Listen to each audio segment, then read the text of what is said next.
আমরা এবার একটু শুনবো যে রাসূলুল্লাহ সাল্লাল্লাহু আলাইহি ওয়াসাল্লাম কদরের রাতগুলোতে কি কি ইবাদত করতেন। আমি খুঁজে 5টা আমলের কথা পেয়েছি বিশেষভাবে, কমন যে আমলগুলো সেগুলো তো ছিলই, বিশেষভাবে 5টা কাজ রাসূল সাল্লাল্লাহু আলাইহি ওয়াসাল্লাম এই কদরের রাতে করতেন।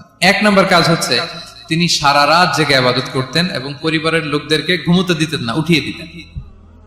বছরের অন্য কোনো সময়ে সারা রাত জেগে ইবাদত করার কোনো নজির রাসূল সাল্লাল্লাহু আলাইহি ওয়াসাল্লামের জীবনে ছিল না। সব রাতে ঘুমাতেন। আমি জোহর বারুতে একটা কনভেনশনে the daily routine of prophet সাল্লাল্লাহু আলাইহি ওয়াসাল্লাম একটা আলোচনা করেছিলাম, যেখানে রাসূল সাল্লাল্লাহু আলাইহি ওয়াসাল্লামের দৈনন্দিন জীবনের রুটিন আলোচনা করেছিলাম। সেখানে আমরা বলেছি যে রাসূল সাল্লাল্লাহু আলাইহি ওয়াসাল্লামের দৈনন্দিন অভ্যাস ছিল তিনি এশার পরেই তাড়াতাড়ি ঘুমিয়ে পড়তেন আর মিড নাইটে উঠতেন। রাসূল সাল্লাল্লাহু আলাইহি ওয়াসাল্লামের কর্মদিবস শুরু হতো মিড নাইটে। আমাদের তো সকালে কারো আরো অনেক পরে শুরু হয়, রাসূল সাল্লাল্লাহু আলাইহি ওয়াসাল্লামের কর্মদিবস শুরু হতো বেসিক্যালি মিড নাইটে। এশার পরে কথাবার্তা না বলে আগে ঘুমোতে যেতেন, মিড নাইটে উঠতেন, কিন্তু ঘুমাতেন। ঘুম ছাড়া রাত কাটাতেন না। সারা বছরের এটা ছিল যে এশার পর পরে ঘুমোতে যেতেন, except the last 10 days of Ramadan. রমাদানের শেষ 10 রাতে রাসূল সাল্লাল্লাহু আলাইহি ওয়াসাল্লাম ঘুমাতেন না।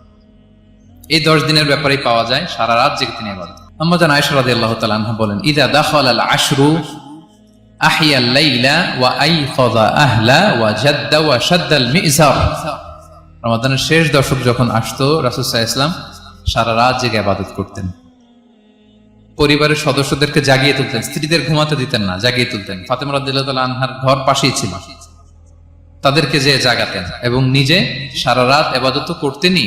জাদ্দা ওয়া শাদ্দাল মিজার, খুবই বলিষ্ঠ ভাবে, খুব মজবুত ভাবে কোমরে গামছা বেঁধে নামার একটা এক্সপ্রেশন এখানে দেওয়া হয়েছে। মিজার, ইজহার মানে হচ্ছে বাংলা করলে হয় লুঙ্গি। লুঙ্গি আমরা যখন খুব শক্ত কোনো কাজ করতে যাই তখন তারা কি করে, খুব টাইট করে লুঙ্গিটা বাঁধে। তার মানে বোঝানো হচ্ছে রাসূল সাল্লাল্লাহু আলাইহি ওয়াসাল্লাম কোমরে ভালো করে লুঙ্গি বেঁধে বা গামছা বেঁধে আটকাট বেঁধে নামতেন শেষ 10 দিনের জন্য।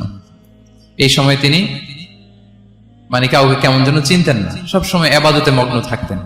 এটা আমরা করতে পারি যে শেষ 10 দিনে আমরা একটা স্পেশাল প্ল্যান করতে পারি যে আমরা আমাদের সর্বোচ্চটুকু উজাড় করে দিয়ে লাস্ট 10 days অফ রমাদানের এই বরকত আমরা হাসিল করবো, এটা যেন আমাদের মিস না হয়। তাহলে এটা আমরা একটা পেলাম। 2 নম্বর হচ্ছে ইতিকাফ করা। রাসূলুল্লাহ সাল্লাল্লাহু আলাইহি ওয়াসাল্লাম রমাদানের শেষ 10 দিন ইতিকাফ করতেন। আমাদের আয়েশা রাদিয়াল্লাহু তাআলা আনহা বলেন, কানা ইয়াতাকিফুল আশরাল আওয়াখির মিন রমাদান। রমাদানের শেষ দশকে তিনি ইতিকাফ করতেন হাত্তা তাওয়াফাহুল্লাহ, ওনার ইন্তেকালের আগ পর্যন্ত এই অভ্যাসটাই তিনি জারি রেখেছেন। সুম্মা আতাকাফা আজওয়াজুহু মিন বাদি, তারপরে ওনার স্ত্রীরা ইতিকাফ করেছেন। আরেক বর্ণনায় এসেছে ইয়াতাকিফু কুল্লা রমাদান 10 আইয়াম, প্রতি রমাদানে তিনি 10 দিন ইতিকাফ করেছেন। কিন্তু যেই বছর তিনি ইন্তেকাল করবেন সে বছর তিনি 20 দিন ইতিকাফ করেছিলেন। প্রতি রমাদানে 10 দিন, আর যে বছর ইন্তেকাল করবেন সে বছর কয় দিন? 20 দিন তিনি ইতিকাফ করেছিলেন মসজিদে নববীতে। তাহলে আমরা এই রমাদানের শেষ দশকে এটা করতে পারি। 2 নম্বর পয়েন্ট হচ্ছে ইতিকাফ করা। যারা আমরা করিনি তারা আমরা ইতিকাফ করতে পারি। আমাদের আইআইএম এর মসজিদ এটা ইতিকাফের জন্য একটা উর্বর জায়গা। আমরা যখন এই ক্যাম্পাসে ছিলাম তখন দেখেছি যে এখানকার ইতিকাফের পরিবেশ যে এত সুন্দর এটা কল্পনাই করা যায়, অসাধারণ পরিবেশ। আমরা যেন ইতিকাফ করার চেষ্টা করি। ইতিকাফ করতে না পারলে শেষ দশকের রাতগুলো যেন মসজিদে কাটানোর চেষ্টা করি, তা না পারলেও বাসায় যেন এই রাতগুলো আমরা মিস না করি। বিশেষ করে সেন্ট্রাল মস্কে তো অসাধারণ পরিবেশ, এটা হাইলি রেকমেন্ডেড। ইফ পসিবল আপনারা আসবেন, এখানে ইবাদতের চমৎকার পরিবেশ থাকে। 3 নম্বর হচ্ছে রাসূল সাল্লাল্লাহু আলাইহি ওয়াসাল্লাম এবং জিবরাইল আলাইহিস সালাম যৌথভাবে কোরআন রিভিশন করতেন। খুব ইন্টারেস্টিং। সারা বছর যেটা নাজিল হতো রমাদানে জিবরাইল আলাইহিস সালাম রাসূল সাল্লাল্লাহু আলাইহি ওয়াসাল্লামকে শোনাতেন, রাসূল সাল্লাল্লাহু আলাইহি ওয়াসাল্লাম আবার জিবরাইল আলাইহিস সালামকে শোনাতেন। সহিহ বুখারীর বর্ণনা, কানা জিবরিলু ইয়ালকাহু ফি কুল্লি লাইলাতিন মিন রমাদান ফায়ুদারিসুল কুরআন। প্রতি রমাদানের প্রতি রাতে এসে রাসূল সাল্লাল্লাহু আলাইহি ওয়াসাল্লামের সাথে কোরআন মুদারাসা করতেন। সহিহ মুসলিমের বর্ণনায়, আন্না জিবরিল কানা ইউআরিদুহু বিল কুরআন কুল্লা আমিন মাররা। প্রতি বছর রমাদানে একবার শোনাতেন বা শুনিয়েছেন। যে বছর তিনি ইন্তেকাল করবেন তিনি 2 বার শুনিয়েছিলেন। আরাদা ইউআরিদু মানে এটা ফ্রম বোথ সাইড। আরবি শব্দটা এমন যে জিবরাইল আলাইহিস সালাম শোনাতেন, এরপর রাসূল সাল্লাল্লাহু আলাইহি ওয়াসাল্লাম জিবরাইল আলাইহিস সালামকে শোনাতেন। কোরআন রিভিশন করা। তো এই শেষ দশকের রাতগুলোতে আমরা যেন বেশি বেশি কোরআন পড়ি। কোরআন তেলাওয়াত, কোরআনিক রিসাইটেশন হতে পারে, কোরআনের অর্থ পড়া হতে পারে, তাদাব্বুরে কোরআন হতে পারে, কোরআনের হালাকায় জয়েন করা হতে পারে। ইন ইটস এনি ফর্ম আমরা যেন কোরআনের সাথে অ্যাটাচমেন্টটা বাড়াই লাস্ট 10 days অফ রমাদানে। 4 নম্বর কিয়ামুল লাইল করা। রাসূল সাল্লাল্লাহু আলাইহি ওয়াসাল্লাম কিয়ামুল লাইল করতেন এবং কিয়ামুল লাইল শব্দটাকে রাসূল সাল্লাল্লাহু আলাইহি ওয়াসাল্লাম কদরের সাথে জুড়ে দিয়েছেন। সহিহ বুখারীর বর্ণনায় তিনি বলেছেন, মান কামা লাইলাতুল কদরি ঈমানা ওয়া ইহতিসাবা গুফিরা লাহু মা তাকাদ্দামা মিন যামবি। কদরের রাতে যে কিয়ামুল লাইল করে বিশ্বাস নিয়ে এবং নাজাতের প্রত্যাশা নিয়ে, তার পূর্বের সমস্ত গুনাহ আল্লাহ তাআলা ক্ষমা করে দিবেন। তাহলে কিয়ামুল লাইলটা রাসূল সাল্লাল্লাহু আলাইহি ওয়াসাল্লাম বিশেষভাবে কদরের রাতের সাথে সম্পৃক্ত করেছেন। আমরা যেন প্রতি রাতে কিয়ামুল লাইল করি, লম্বা সময় যেন দাঁড়িয়ে থাকি, লম্বা সময় কোরআনিক রিসাইটেশন করি দাঁড়িয়ে থেকে, লম্বা সময় রুকু, লম্বা সময় সিজদা, স্পেশালি সিজদা। আকরাবু মা ইয়াকুনুল আবদু মির রাব্বিহি ওয়া হুয়া সাজিদ ফাআকসিরু ফিহি দুআ। বান্দা যখন সিজদায় থাকে আল্লাহ সবচেয়ে কাছে থাকে, তো আমরা তো আল্লাহর সবচেয়ে কাছে যেতে চাই এই ক্রিম টাইমটাতে, কি বলেন? আমরা যেন লম্বা সময় সিজদাতে থাকি। কিন্তু আমাদের অনেকের যেটা হয়, নামাজে তাড়াহুড়ো, অনেকের সব ব্যস্ততা যখন নামাজে দাঁড়াই এরকম হয়ে যায়। রাসূল সাল্লাল্লাহু আলাইহি ওয়াসাল্লামের সালাত যদি আমরা খেয়াল করি, বিশেষ করে কিয়ামুল লাইলে এত যে সুন্দর ছিল। আম্মাজান আয়েশা রাদিয়াল্লাহু তাআলা আমাকে জিজ্ঞেস করা হয়েছিল যে, হে আম্মাজান, রাসূল সাল্লাল্লাহু আলাইহি ওয়াসাল্লামের কিয়ামুল লাইল কেমন ছিল, কিভাবে কিয়ামুল লাইল করতেন? আম্মাজান আয়েশা দেখেন ওনার এক্সপ্রেশনটা কত সুন্দর। তিনি বলেছেন, ফালা তাসআল আন হুসনিহিন্না ওয়া তুলিহিন্না।